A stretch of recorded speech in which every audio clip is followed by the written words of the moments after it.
ആരിഫ് ഹുസൈൻ തെരുവത്തും രാഹുൽ ഈശ്വറും തമ്മിൽ ഇസ്ലാമിലെ ജിഹാദ് നന്മയോ തിന്മയോ എന്ന ഹെഡിങ്ങിൽ നടന്ന ഈ ഡിബേറ്റ് ഞാൻ 2.25 മണിക്കൂർ നേരമുണ്ട്. അത് ഞാൻ മുഴുവനായിട്ടും ഇരുന്ന് കണ്ടു.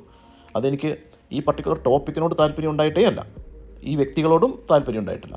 പക്ഷേ ഡിബേറ്റിനോട് എനിക്ക് താല്പര്യമുണ്ട്. ഡിബേറ്റ് ആസ് ആൻ ആർട്ട് എനിക്ക് വളരെ ഇഷ്ടമുള്ളൊരു കാര്യമാണ്. ആ ഒരു ഒറ്റ കാരണം കൊണ്ടാണ് 2.25 മണിക്കൂർ നേരം ഞാനതിരുന്ന് കണ്ടത്. പക്ഷേ ഞാൻ പ്രതീക്ഷിച്ചത്ര ഒരു ക്വാളിറ്റിയുള്ളൊരു ഡിബേറ്റ് ആയിരുന്നില്ല ഇത്. അതിനുള്ള പ്രധാന കാരണം രാഹുൽ ഈശ്വറായിരുന്നു. കാരണം ഞാൻ പ്രതീക്ഷിച്ച പോലെ രാഹുൽ ഈശ്വർ കൃത്യമായിട്ട് പ്രിപ്പയർഡായിട്ടല്ല വന്നത്. അദ്ദേഹം പ്രിപ്പയർ ചെയ്തു, പക്ഷേ ഒരു ഡിബേറ്റിന് പ്രിപ്പയർ ചെയ്യേണ്ട രീതിയിലല്ല അദ്ദേഹം പ്രിപ്പയർ ചെയ്തത്. നമുക്കറിയാം, ഒരു ഡിബേറ്റിൽ നമ്മളൊരു ആർഗ്യുമെൻറ്റ് നമ്മൾ എങ്ങനെയാണ് പ്രസൻറ്റ് ചെയ്യുക. കാരണം നമ്മുടെ ആർഗ്യുമെൻറ്റിന് എപ്പോഴും ഒരു കൊഹസീവ്നെസ് വേണം, അല്ലെങ്കിൽ ഒരു കെട്ടുറപ്പ് വേണം ആർഗ്യുമെൻറ്റിന്. നമ്മളത് സ്ലോലി ബിൽഡ് ചെയ്ത് വരികയാണ് ചെയ്യുക. നമ്മളൊരു സ്റ്റാൻഡ് എടുക്കും, പിന്നെ ആ സ്റ്റാൻഡ് പ്രൂവ് ചെയ്യാൻ വേണ്ടിയിട്ട് നമ്മൾ പോയിൻറ്റ്സ് ബിൽഡ് ചെയ്ത് വരികയാണ് ചെയ്യുക. അങ്ങനെയാണ് ഒരു ഡിബേറ്റ് ചെയ്യേണ്ടത്. അപ്പോഴേ അതിൻ്റെ ആ ഒരു ഹോളിസ്റ്റിക് മീനിങ് വരുള്ളൂ, അപ്പോഴേ അതിൻ്റെ കംപ്ലീറ്റ് പിക്ചർ ആളുകൾക്ക് കിട്ടുള്ളൂ. കാരണം ഇത് കണ്ടിരിക്കുന്ന ആൾക്കാർക്ക് മനസ്സിലാവണമല്ലോ നിങ്ങളുടെ ആർഗ്യുമെൻറ്റ് എന്താണ്, നിങ്ങളുടെ സ്റ്റാൻഡ് എന്താണ്, നിങ്ങളുടെ സപ്പോർട്ടിങ് പോയിൻറ്റ്സ് എന്താണ്, എവിഡൻസ് എന്താണ്, ആ എവിഡൻസിൻ്റെ ക്രെഡിബിലിറ്റി എന്താണ്, ഇതെല്ലാം ആളുകൾക്ക് മനസ്സിലാവണ്ടേ. അപ്പോഴല്ലേ ഡിബേറ്റ് കംപ്ലീറ്റ് ആവുള്ളൂ. ഇപ്പോൾ ആരിഫ് ഹുസൈൻ ചെയ്തത് എന്താണ് നമുക്ക് കൃത്യമായിട്ടൊന്ന് നോക്കിക്കഴിഞ്ഞാൽ അറിയാം. ആദ്യത്തെ 15 മിനിറ്റിൽ തന്നെ അദ്ദേഹം വിഷയം ക്ലിയറാക്കി. ആദ്യം അദ്ദേഹം സ്റ്റേജിൽ വന്നു കഴിഞ്ഞ് ഒട്ടും സമയം കളയാതെ തന്നെ അദ്ദേഹത്തിൻ്റെ സ്റ്റാൻഡ് അദ്ദേഹം എടുത്തു. അദ്ദേഹത്തിൻ്റെ സ്റ്റാൻഡായിട്ട് അദ്ദേഹം പറഞ്ഞത് ജിഹാദ് ഈസ് ഈവിൾ എന്നാണ്. എന്നിട്ട് അത് കാരണം സപ്പോർട്ടിങ് എവിഡൻസ് ആയിട്ട്, ഇമ്മീഡിയറ്റ്ലി സപ്പോർട്ടിങ് ഫാക്റ്റ് ആയിട്ട്, കണ്ടംപററി ആയിട്ട് നടന്ന 2 കാര്യങ്ങൾ പറഞ്ഞു. പഹൽഗാമിലെ ഷൂട്ടിങ്, പിന്നെ US നടന്ന എന്തോ ഒരു ഷൂട്ടിങ്. ഇത് ഇമ്മീഡിയറ്റ്ലി അദ്ദേഹം 2 കാര്യങ്ങൾ പറഞ്ഞു. അത് കഴിഞ്ഞ് 2 സംഭവങ്ങൾ നടന്നു എന്നുള്ളത് കറക്റ്റ്. ഇത് ജിഹാദ് കൊണ്ടാണ്, ജിഹാദ് എന്താണ് എന്നുള്ളത് പറഞ്ഞാലേ ഇത് കംപ്ലീറ്റ് ആവുള്ളൂ. അതുകൊണ്ട് നേരെ അദ്ദേഹം ജിഹാദിൻ്റെ ഡെഫിനിഷനിലേക്ക് കടന്നു.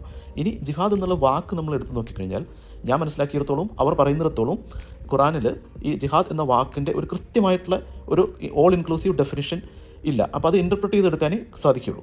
നൗ ആരിഫ് ഹുസൈൻ സ്വന്തം വേർഡ്സിൽ അത് ഇൻ്റർപ്രറ്റ് ചെയ്ത് കഴിഞ്ഞാൽ ആളുകൾക്ക് സ്വീകരിക്കാൻ പറ്റില്ല. കാരണം അദ്ദേഹം എക്സ് മുസ്ലിമാണ്, അദ്ദേഹം വിശ്വാസിയല്ല. അതുപോലെ തന്നെ രാഹുൽ ഈശ്വറിനും സ്വയമായിട്ട് ചെയ്ത് കഴിഞ്ഞാൽ അക്സെപ്റ്റ് ചെയ്യാൻ പറ്റില്ല. അപ്പോൾ ആരിഫ് ഹുസൈൻ എന്താണ് ചെയ്തത്, അത് ഇസ്ലാമിക പണ്ഡിതരെ കൊണ്ട് പറയിക്കുകയാണ് ചെയ്യുന്നത്. അപ്പോൾ ഒന്ന് മലേഷ്യ ബേസ്ഡുള്ള ഒരു ഖുറാൻ പഠിപ്പിക്കുന്ന ഒരു സ്ഥാപനത്തിലത്തെ ഒരാൾ അദ്ദേഹം പറയുന്നതാണ്. അത് ഫേമസ് ഓർഗനൈസേഷനാണ്. ഞാനതിൻ്റെ പേരൊന്ന് സെർച്ച് ചെയ്ത് നോക്കിയിരുന്നു. പിന്നെ രണ്ടാമത്തത് അദ്ദേഹം കാണിക്കുന്ന ഒരു വീഡിയോ എന്ന് പറയുന്നത് ഇവിടുന്ന് സൗദി അറേബ്യ ബേസ് ചെയ്തിട്ടുള്ള ഒരു പണ്ഡിതൻ്റെ വീഡിയോ ആയിരുന്നു. പിന്നെ മൂന്നാമത് മൗദൂദി ഒബിയസ്ലി വളരെ ഫേമസ് ആണ്, വളരെ ആക്സെപ്റ്റബിൾ ആയിട്ടാണ്. മൗദൂദിയുടെ പുസ്തകത്തിൽ നിന്നുള്ള ഒരു എക്സ്ട്രാക്റ്റ്. ഇത്രയാണ് എന്താണ് ജിഹാദ് എന്നുള്ളതിന് എവിഡൻസ് ആയിട്ട് ആരിഫ് ഹുസൈൻ കാണിക്കുന്നത്. അത് ആ സമയത്ത് അതിന് ക്രെഡിബിലിറ്റി ഉണ്ട്. കാരണം ഇവരൊക്കെ ഇസ്ലാമിക പണ്ഡിതന്മാരാണ്. അവിടെ നിന്നുള്ള എക്സ്ട്രാക്റ്റാണ് അദ്ദേഹം കാണിക്കുന്നത്. അത് കഴിഞ്ഞിട്ട് എന്ത് ചെയ്യുന്നു, നൗ അദ്ദേഹം സ്റ്റാൻഡ് എടുത്തു, അദ്ദേഹം അത് ഡിഫൈൻ ചെയ്തു ജിഹാദ് എന്താണെന്നുള്ളത്. പിന്നെ അതിന് കൂടുതൽ അതിൻ്റെ പ്രാക്ടിക്കൽ അപ്ലിക്കേഷനിലേക്ക് അത് കിടക്കണം. അപ്പോഴേ ഇത് കംപ്ലീറ്റ് ആവുള്ളൂ. കാരണം തിയററ്റിക്കലി ഇതാണ് ജിഹാദ്, ഇത് നടക്കുന്നുണ്ട് എന്നുള്ളത് കാണിക്കണമല്ലോ. അതിന് അദ്ദേഹം ചെയ്യുന്നത് എന്താണ്, അദ്ദേഹം ഹമാസിൻ്റെ ചാർട്ടർ എടുത്ത് ആ ചാർട്ടറിലും അദ്ദേഹം ജിഹാദ് ആണ് എന്നുള്ളത് കാണിക്കുന്നുണ്ട്. അവരുടെ ചാർട്ടറിൽ എഴുതി വെച്ചിട്ടുണ്ട് ഞങ്ങൾ ചെയ്യുന്നത് ജിഹാദ് ആണെന്നുള്ളത്. അപ്പോൾ തിയററ്റിക്കലിയും പ്രാക്ടിക്കലിയും ജിഹാദ് ഉണ്ട്, അതെങ്ങനെ നടക്കുന്നു, അതിൻ്റെ ഡെഫിനിഷൻ എന്താണ് എന്നുള്ള ഫുൾ പിക്ചർ അദ്ദേഹം ആ ഫസ്റ്റ് സെഷനിൽ തന്നെ കംപ്ലീറ്റ് ചെയ്തു. വേറാസ് രാഹുൽ വന്നിട്ട് എന്താണ് ചെയ്യുന്നത്, രാഹുൽ ഈ ഡെഫിനിഷനെ കൗണ്ടർ ചെയ്യുന്നില്ല.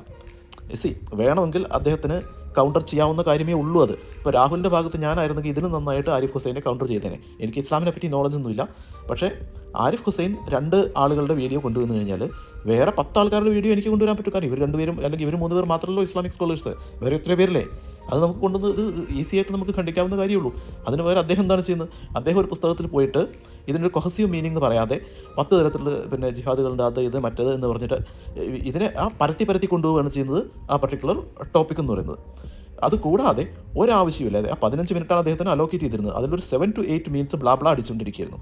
ഒരു കാര്യമില്ലാതെ അദ്ദേഹത്തിൻ്റെ ടിപ്പിക്കൽ കുറേ കാര്യങ്ങളുണ്ടല്ലോ, നമുക്കറിയാം. ഹാർമണി, നന്മ, ഒരുമിച്ച് പോവുക, മിഡിൽ പാത്ത്, സെൻറ്റർ റൈറ്റ്, അത് ഇത് ഈ പരിപാടികൾ മാത്രം. അത് മാത്രമല്ല, ഒരാവശ്യമില്ലാതെ അതിനിടയ്ക്ക് ഹിന്ദു മതത്തിനെയും കൊണ്ടുവന്ന് കുത്തിക്കയറ്റി. അദ്ദേഹം പറഞ്ഞു വെച്ച വളരെ ഡേഞ്ചറസ് ആയിട്ടുള്ളൊരു കാര്യം അദ്ദേഹം ഭഗവത്ഗീതയെ പറ്റി പറഞ്ഞു വെച്ചു.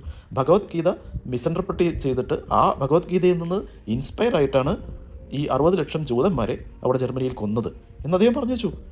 ഇത് വളരെ ശരിക്കും പറഞ്ഞാൽ ഹിന്ദുക്കളുടെ ഇടയ്ക്ക് ഇറങ്ങിക്കഴിഞ്ഞാൽ ഇത് ചിലപ്പോൾ ആളുകൾ കേട്ടിട്ടുണ്ടായിരിക്കും, അയാളെ തല്ലിക്കൊല്ലും. കാരണം ഇത് യാഥാർത്ഥ്യത്തോട് അടുത്തുപോലെ നിൽക്കുന്ന ഒരു കാര്യമല്ല.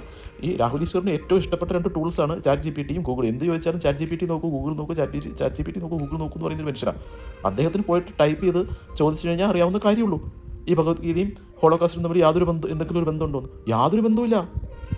ചുമ്മാ അടിച്ചുവിടുകയാണ്. നമ്മൾ ഒരു പുസ്തകത്തിനെ ന്യായീകരിക്കാൻ വേണ്ടിയിട്ട്, അല്ലെങ്കിൽ ഒരു പുസ്തകത്തിനെ സപ്പോർട്ട്, ഞാൻ ന്യായീകരിക്കുക എന്നുള്ള വാക്ക് ഞാൻ പറയുന്നില്ല, സപ്പോർട്ട് ചെയ്യാൻ വേണ്ടിയിട്ട് മറ്റൊരു പുസ്തകത്തിനെ എടുത്ത് പിന്നെ തെറ്റായ കോൺടെക്സ്റ്റിൽ കാണിക്കേണ്ട കാര്യം എന്താ? ഇപ്പം നിങ്ങൾ ഖുറാനെ പറ്റി പറയുമ്പോൾ അല്ലെങ്കിൽ ജിഹാദിനെ പറ്റി പറയുമ്പോൾ അത് പറയാം. വേറൊരു സംഗതി അവിടെ കൊണ്ടുവരേണ്ട ഒരു ആവശ്യമേ ഇല്ല. അതുകൊണ്ട് വാല്യൂ അഡീഷൻ ഇല്ലയെന്ന് മാത്രമല്ല, അനാവശ്യമായിട്ട് നിങ്ങൾ വേറൊരു പുസ്തകത്തിനെ അപമാനിക്കുകയും കൂടിയാണ് ചെയ്യുന്നത്. എന്നിട്ട് അദ്ദേഹം ആ ഫസ്റ്റ് സെഷനിൽ എന്തെങ്കിലും പറഞ്ഞു, ഒന്നും പറഞ്ഞില്ല, കൃത്യമായിട്ട് അദ്ദേഹത്തിന് എവിടെ എത്തിക്കാൻ പറ്റിയില്ല. അദ്ദേഹം ആകെ പറഞ്ഞതെന്ന് വെച്ചാൽ ഒരുപാട് തരത്തിലുള്ള പിന്നെ ജിഹാദുകളുണ്ട്, അതിൽ ഒരു 1-2 ജിഹാദിനെ പറ്റി മാത്രമേ തർക്കമുള്ളൂ, ബാക്കിയൊക്കെ നല്ലതാണെന്നുള്ളത്. ഇതിനുള്ള ആൻസർ ഫസ്റ്റ് സെഷനിൽ തന്നെ ആരിഫ് പറയുന്നുണ്ട്. കാരണം ആരിഫ് പറയുന്നത് എന്താ വെച്ചാൽ പലതരത്തിലുള്ള ജിഹാദ് ഉണ്ടെന്ന് അദ്ദേഹം പറയുന്നുണ്ട്. പക്ഷേ അദ്ദേഹം പറയുന്നത് അൾട്ടിമേറ്റ് ജിഹാദ് എന്ന് പറയുന്നത് നമ്മൾ ആളുകളോട്, ഈ അവിശ്വാസികളോട് യുദ്ധം ചെയ്യുന്നതാണ്.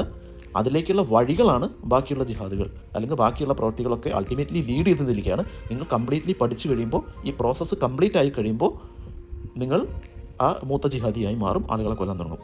ഇതാണ് പറയുന്നത്. അപ്പോൾ ഈ ഒരു ആർഗ്യുമെൻറ്റ് ശരിയാണെന്നല്ല ഞാൻ പറയുന്നത് കേട്ടോ. ഈ ആർഗ്യുമെൻ്റാണ് ആരിഫ് മുന്നോട്ട് വയ്ക്കുന്നത്, അല്ലെങ്കിൽ അറ്റ്ലീസ്റ്റ് അതാണ് ഞാൻ മനസ്സിലാക്കിയത്. പക്ഷേ ഇതിനെ റിഫ്യൂട്ട് ചെയ്യാൻ, ഒരു തരത്തിലും അതിനെ റിഫ്യൂട്ട് ചെയ്യാൻ രാഹുൽ ഈശ്വറിന് സാധിക്കുന്നില്ല. ഇതാണ് ഇതിൻ്റെ പ്രശ്നം. പിന്നെയും അദ്ദേഹം യാതൊരു കഴമ്പും ഇല്ലാത്ത ചോദ്യങ്ങൾ ചോദിച്ചുകൊണ്ടിരിക്കുകയാണ് അടുത്ത സെഷനിലും. പിന്നെ അത് കഴിഞ്ഞ് 2-3 സെഷൻ കഴിഞ്ഞപ്പോഴേക്കും എനിക്ക് ബോറടിച്ചു. കാരണം ഒരു കഴമ്പുള്ള ഒരു ആർഗ്യുമെൻറ്റും ഇദ്ദേഹത്തിൻ്റെ കയ്യിൽ നിന്ന് വരുന്നില്ല. ആരിഫിൻ്റെ ആർഗ്യുമെൻറ്റ്സ് ഇറഫ്യൂട്ടബിൾ ആർഗ്യുമെൻറ്റ്സ് ആണെന്ന് ഞാൻ പറയുന്നില്ല, അങ്ങനെയല്ല. അദ്ദേഹത്തിൻ്റെ പിന്നെ വാദങ്ങളിലും ഹോൾസ് ഉണ്ട്. പക്ഷേ രാഹുലിന് അത് കണ്ടുപിടിക്കാനോ മറുപടി പറയാനോ ഉള്ള സ്കില്ലില്ല. ഒന്നുകിൽ സ്കില്ലില്ല, അല്ലെങ്കിൽ ആരോ പറയുന്ന പോലെ അദ്ദേഹം അത് പിന്നെ വേണ്ടാന്ന് വിചാരിച്ചിട്ടാണോ എന്ന് എനിക്ക് മനസ്സിലാവില്ല. അദ്ദേഹം സത്യം പറഞ്ഞാൽ ഇസ്ലാമിക് കമ്മ്യൂണിറ്റി, അദ്ദേഹത്തെ സപ്പോർട്ട് ചെയ്യുന്ന കമ്മ്യൂണിറ്റിക്ക് പോലും അദ്ദേഹം പ്രശ്നം ഉണ്ടാക്കി വെച്ചിട്ടാണ് ഇതൊന്ന് പോകുന്നത്. കാരണം അദ്ദേഹം കോട്ട് ചെയ്യുന്ന ആളുകളെന്ന് പറഞ്ഞാൽ സവാർക്കറെ അദ്ദേഹം കോട്ട് ചെയ്യുന്നുണ്ട്, മഹാത്മാഗാന്ധി കോട്ട് ചെയ്യുന്നു, പിന്നെ വിവേകാനന്ദനെ കോട്ട് ചെയ്യുന്നു, വേറെ ആരൊക്കെ KT ജലീലിനെ കോട്ട് ചെയ്യുന്നു. ഇവരൊന്നും ഇസ്ലാമിക് എക്സ്പേർട്സ് അല്ലെന്നേ. നിങ്ങൾ കോട്ട് ചെയ്യുമ്പോൾ വിവേകാനന്ദനെയും കോട്ട് ചെയ്യുന്നത്, എക്സ്പേർട്സിനെയല്ലേ നിങ്ങൾ കോട്ട് ചെയ്യുന്നത്. ഇതിപ്പോൾ വീർ സവാർക്കർ ഇസ്ലാമിനെ പറ്റി നല്ലത് പറഞ്ഞു കഴിഞ്ഞാൽ അദ്ദേഹത്തിന് സപ്പോർട്ട് ചെയ്യുന്നവർക്ക് അവസാനം വീർ സവാർക്കറെയും കൂടി സപ്പോർട്ട് ചെയ്യേണ്ട ഒരു ഗതികേടും കൂടിയായി. എന്നാൽ അതുകൊണ്ട് വല്ല ഗുണം ഉണ്ടായില്ല. ഇതിപ്പോൾ മിക്കവാറും അദ്ദേഹത്തിന് അവർ പടിപടിയായിട്ട് കൈയൊഴിയുന്ന പട്ടാ. കാരണം ഇത് തൊടുന്നവരെയൊക്കെ പ്രതിസന്ധിയിലാക്കി വയ്ക്കുന്ന ഒരു പരിപാടിയാണ് അദ്ദേഹം ചെയ്യുന്നത്. അല്ലെങ്കിൽ തന്നെ നമ്മൾ ഈ 2 വെള്ളത്തിൽ കാലിട്ട് നിൽക്കുക എന്നൊക്കെ പറയും ആളുകളെ പറ്റിയിട്ട്. ഈ 2000 വെള്ളത്തിൽ കാലിട്ട് നിൽക്കുന്ന ഒരു മനുഷ്യനാണ് ഈ രാഹുൽ ഈശ്വർ. ഇപ്പോൾ കാലിട്ട് നിൽക്കുന്നത് ഇസ്ലാമിൻ്റെ വെള്ളത്തിലാണെന്ന് മാത്രം. നാളെ അത് മാറി വേറെ എങ്ങോട്ടെങ്കിലും പോകും. അപ്പോൾ നമ്മളൊരു ഭൗതികമായ സത്യസന്ധത പുലർത്താൻ നമ്മൾ ശ്രദ്ധിക്കണം. നമ്മൾ അറ്റ്ലീസ്റ്റ് ശ്രമിക്കണം. നമുക്കൊരു ക്ലാരിറ്റി വേണം.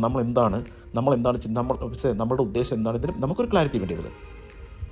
എന്തെങ്കിലും ആവട്ടെ, അദ്ദേഹത്തിൻ്റെ കാര്യമായി.